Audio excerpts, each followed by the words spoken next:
আজকে আপনাদেরকে আমাদের ব্রিডিং এর যে 4 পেয়ার কবুতর আছে জায়গায় এটা আপডেট দিব। এই যে 1 পেয়ার ময়না জাত কবুতর, মাশাআল্লাহ টকটকা লাল গিয়ারের সাদা ঠোঁটের, মাদিটার সামনে একটু কালো আছে, ডিম পারছে, ডিম পুরো জমে হয়ে গেছে। এখানে আমাদের আরেক পেয়ার কবুতর আছে, কালো গলা কবুতর, ডিম পারছে এবং মাশাআল্লাহ মাদিটা কালো গলা, চিকন ঠোঁটের, লম্বা।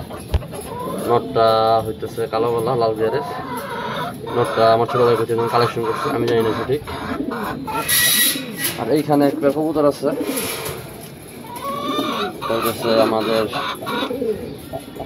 তোতা শেপের একটা কবুতর। আর মাদিটা টকটকা লাল গিয়ারের হিরো লাইনের একটা কবুতর। মাদিটা নিজের টুর্নামেন্টে আসা ইনটেক এবং বাচ্চা এবার 45 কিলো থেকে ইনটেক আসছে।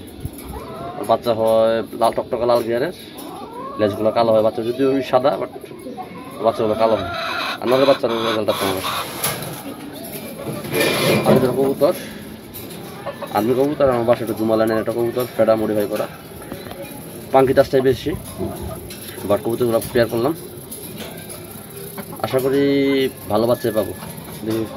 প্রতি পেয়ার থেকে 2 পেয়ার বাচ্চা করে আশা আছে। সামনে শীতের আগে বাচ্চা বের হয়, ইনশাল্লাহ বাচ্চাগুলো উঠানোর উড়ানোর খুব একটা ইচ্ছা আছে এবং কী করে রোডে পাল্লায় কী করে এটা দেখার একটা প্ল্যান আছে।